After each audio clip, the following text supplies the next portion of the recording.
Hi, I'm Lauren, and I work from home. My husband Daniel and I got married 3 years ago when we were both 33.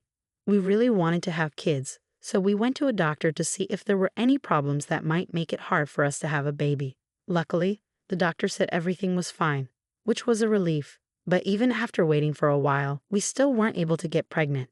Just when we were starting to feel hopeless, Daniel suddenly said, "We need to have a baby to carry on the family line." I felt a bit confused by what he meant.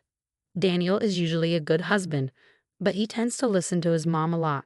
I'm not a big fan of his mom, though. She always seems to like Daniel best, even though he has a younger sister. His sister didn't like this special treatment, so she moved out of the house early on. Daniel's job involves moving around a lot, but when we got married, he was working close to his parents' house. Before we tied the knot, he warned me that he might have to move for work. But I didn't mind. I believed that as long as we were together, I could adjust to living anywhere. However, when we found a place to live near his parents' house, my mother-in-law started showing up at our place a lot, especially on Daniel's days off and even when I was working from home. She always had something to criticize about how I did things like laundry or cleaning, which really bothered me. What's more, every time we saw each other, she'd pester us about having a grandchild, saying it had to be a boy, not a girl. Her constant presence made me feel stressed out. I tried telling Daniel about the problems with his mom, but he just keeps saying, "She's just trying to be friendly, Lauren." But it's not helpful when someone stresses you out instead of getting along with you. I used to admire Daniel's optimism, which I lack, and I thought we balanced each other well. But we can't seem to fix this issue. Finally, 6 months ago, Daniel got transferred for his job, so we moved away from his parents' place. Our new home is far from my parents' house, too. Unlike the rural area around my parents' place, Daniel's new workplace is in a busier area, kind of like a small city in Nebraska, with good transportation and facilities. Plus, it's less than an hour's drive from my parents' house. Moving relieved a lot of my stress. I could focus on my work, and life felt better. Then recently, I found out I was pregnant. Daniel and I were overjoyed. I'm a bit worried because I'm older, but we've been wanting this pregnancy for so long. When we told his parents, my mother-in-law immediately asked if it was a boy. Even though we didn't know the gender yet, she insisted it had to be a boy, but the baby turned out to be a girl. When my mother-in-law found out, she called me when Daniel wasn't around and said, "You're really useless. What did you marry into this family for?" I don't know if it was because of hormones or just feeling emotionally overwhelmed, but I couldn't stop crying. When Daniel came home and saw me, he got angry. When I told him what happened, he yelled, "Are you saying my mom did something wrong?" That just made me cry even more. Despite all this, Daniel still takes care of me and helps with the housework, so he's a good husband as long as his mom isn't involved. I safely delivered the baby and went back home a month later. Daniel picked me up, and on our way home, to my surprise, my mother-in-law was there. I didn't expect her to come to see her granddaughter, but she did. I had a bad feeling, but Daniel was oblivious and happily said, "My mom came to help." While he was busy with our daughter, my mother-in-law pulled out a box of cake from the fridge. "This is to celebrate your childbirth. I'm sure you didn't get to enjoy any good food while you were out in the countryside for your postnatal recovery, did you?" I was annoyed by the way she said it, but tried to let it slide. "This cake costs $500, she exclaimed, handing me the box. $500. I was taken aback. I had never heard of such an expensive cake before. Nodding, my mother-in-law urged me to open it. I was curious to see what a $500 cake would look like. Excited, I placed the box on the table and opened it, but I was slightly disturbed by the smug look on my mother-in-law's face. The cake that came out of the box was not what you would expect from a $500 cake. The whipped cream was dried out, and the fruits on top were clearly canned oranges. I wondered which bakery would sell such a poor quality cake for that much money. I usually love sweets and can enjoy any cake, regardless of its price, but this was the first time I felt such disappointment the moment I opened a cake box. However, the story with my mother-in-law's cake didn't end there. I couldn't believe my eyes as I looked up from the cake. There she was, grinning. "So how's the $500 cake?" she asked. At that point, I lost my temper and threw the cake box and all into the trash. "Please leave," I shouted, surprised by my outburst. My husband rushed into the living room, Before I could say anything, my mother-in-law started crying. "Lauren is being so mean," she said, then pointed at the trash can. My husband looked at it and became furious. What the hell had he done? That was a cake my mom went through all the trouble to make. As I lost the opportunity to mention the supposed $500 cake, my mother-in-law chimed in. "Yes, that's right. I made that cake for you, so it's worth $500. Ah, so that's what it was. Of course, there's no way a cake like that could cost $500. Not even $50. Honestly, I wouldn't even buy it for $5. Everything finally clicked into place. No bakery would make such a disrespectful cake.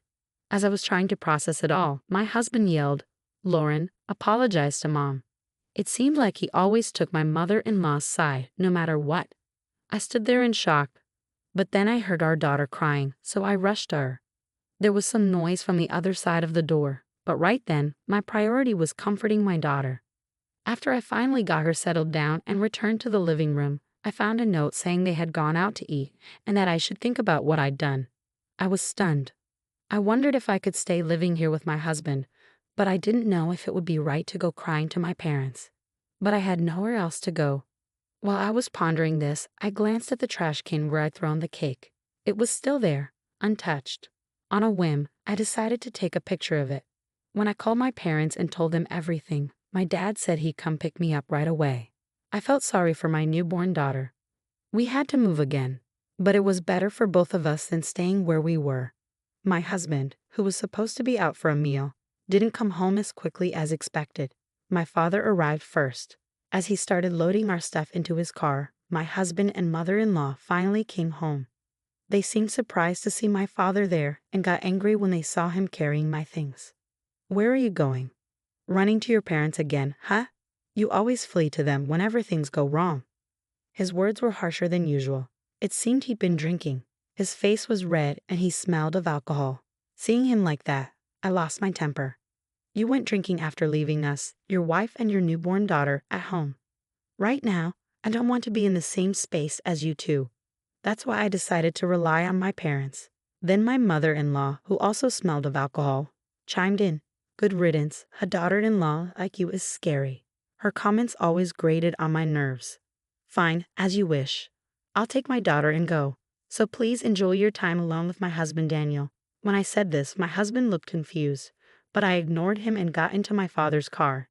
It seemed like my father was trying to keep his emotions in check and didn't intervene. The next day, my husband contacted me. "Where are you?" I woke up and was surprised to find you gone. "All right, I had forgotten." Because he doesn't usually drink, but he tends to forget things when he does, I sighed. "Don't you remember? You left your hungry wife and daughter at home to go out to eat with your mother, and then you came back drunk. After being treated and spoken to like that, I couldn't stay there anymore." While my husband sounded surprised and flustered, I could hear my mother-in-law in the background. My anger from yesterday returned. "So your mother stayed over. I won't be going back to a home where such a rude person is staying." "What do you mean?" His voice lowered. "She might be your mother, but she's a stranger to me. I'm exhausted from childbirth and don't have the energy to be considerate of others. Who do you think was the cause of our infertility? It was because your mother kept visiting and stressing me out. Otherwise, there's no way I would have gotten pregnant so soon after we moved and she stopped visiting." I was relieved not to see her mother's face. "But when I came back home with our daughter, your mother was there, and I just can't stand this." Though I knew I was saying some hurtful things with all the resentment I had been holding back, I couldn't stop myself. And then my husband shouted over the phone, "You're the worst. Come back right now and apologize to my mom." When he said that, it felt like time had stopped for a moment. The next words that came out of my mouth were, "What?" As if to mock him, I continued, "The reason why I'm here with our child is because of your mother's request." When I said this coldly, my husband let out a confused sound. "What? What do you mean? Your mother didn't want her daughter. She's always been saying that, hasn't she? She wanted us to have a son." Well, I didn't know how serious she was, but I was sure when I saw that cake. Cake. Did you see the chocolate plate? Huh, the chocolate plate on the cake? Or did you not even look at the cake itself? I had hit the nail on the head. The trash can where I threw out yesterday's cake was still empty, so it was probably still the way it was yesterday, With that in mind, I instructed my husband to go look in the kitchen trash can. But there's nothing in here. Did she get rid of the evidence in the middle of the night? Then why don't you ask your mother what was written on the chocolate plate and where she threw it away? Then I could hear their exchange on the other end of the phone. She was denying knowledge of any chocolate plate, suggesting that I was being delusional. She stubbornly refused to reveal where she discarded it. So how will my husband respond? She's saying she doesn't know anything about any plate. Even my husband sounded a bit hesitant. A bit weak, right? Wouldn't it be awful if Daniel saw that plate? Even if it's a lot of trouble, you got rid of it before he saw it, right? To get rid of the evidence, I could hear my husband's voice darken in the background. Behind my confused husband, I heard my mother-in-law's voice. Why don't you hurry up and come home? Tell her to entertain me. She's a really useless daughter-in-law. At her words, my husband finally seemed to be attempting to rein in his mother. I'm going to hang up and send a text. Maybe you and your mother should read it together. Contact me again when you're ready to talk. After saying that, I ended the call. I sent all the photos of the cake and played them for my husband. Within 30 minutes, he called back and said he would be heading over here right away. I stopped him. My father-in-law should be getting there soon. Stay there. With that, I hung up. In reality, my own father had been so enraged by my husband's behavior yesterday that he had contacted my in-laws. He had reported everything to my father-in-law. Unaware of this, my father-in-law had apologized profusely and said that he would go to my husband and have a talk by evening. My husband and in-laws arrived at my parents' house. As soon as he arrived, my husband bowed deeply to me, apologizing. I don't know anything about what's been happening or what happened this time. I didn't know my mother said such things to Lauren. Looking at my seemingly repentant husband, I felt myself growing cold. Don't you think it's too late to say you didn't know? Didn't we have this conversation when we were living in our previous home?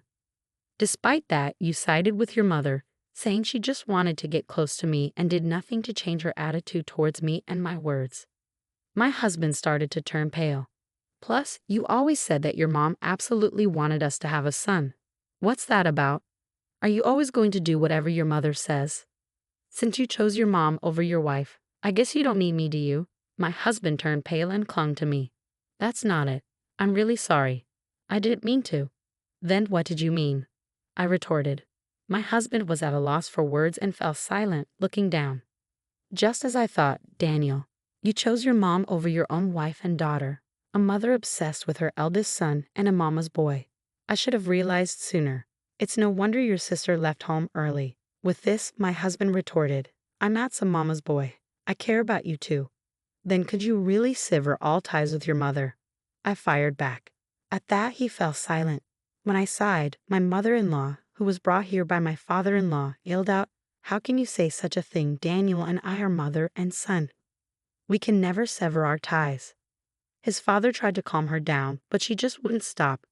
To be frank, I never really liked you. I wanted a younger wife for Daniel, really. In that case, I'll be straightforward with you right now. I have divorce papers ready. If we divorce, then you and I can be strangers. Hearing this, my husband's face turned pale as he looked at me. I don't want to maintain a relationship with someone who would write these nasty things on my cake plate, I said coldly. Saying this, I pulled out my phone and showed everyone the picture of the plate that read, Take your daughter and leave. Upon seeing this, his father, perhaps not having been fully informed, angrily shouted at his wife, turning blue in the face. What you did to your own daughter, you did it against her daughter-in-law. I was shocked to hear this. Apparently, his mother had once served a birthday cake to her daughter with the words, I don't need a daughter, written on it, leading to their estrangement. Just how much she must hate women. Perhaps she thought she could get more attention by excluding the women close to her. Indeed, her son, Daniel, was acting just as she expected. When I handed my husband the divorce papers, he started making excuses. We just had a child. We shouldn't be getting a divorce. My mom just went a little too far this time. She was just jealous of you. Try to understand. Is that what you came here to say? I thought for sure you were going to tell me you were severing ties with your mother and coming back home. I'm never returning to that house. Then my father-in-law, who had been silent and pale-faced, spoke up. Daniel, sign the divorce papers. I'm done with this family. When I get home, I'm divorcing your mother too. What? His mother spun around at these unexpected words. I've thought about it a few times before, but I thought it was too late for a divorce and that I just needed to be patient. But now that I see you doing the same thing to another woman, I've reached my limit. Sign our divorce paper and leave our house." Begrudgingly, my husband signed the divorce papers under his father's direction. As a consolation, I received around $10,000 from his father. At first, I declined, but I accepted gratefully when he assured me it would be deducted from his wife's assets. My ex-in-laws really did get divorced, and his mother seemed to rely on Daniel. But he refused to take her in, blaming her for the circumstance. Indeed, the family fell out. His mother, who hadn't worked since they got married, lost all the money she received in the property division after investing it all in cryptocurrency, which someone had recommended to her as an easy way to make money. I received child support from Daniel every month, and now I'm raising our daughter with the help of my parents. I'm so happy to see our daughter growing up and doing great.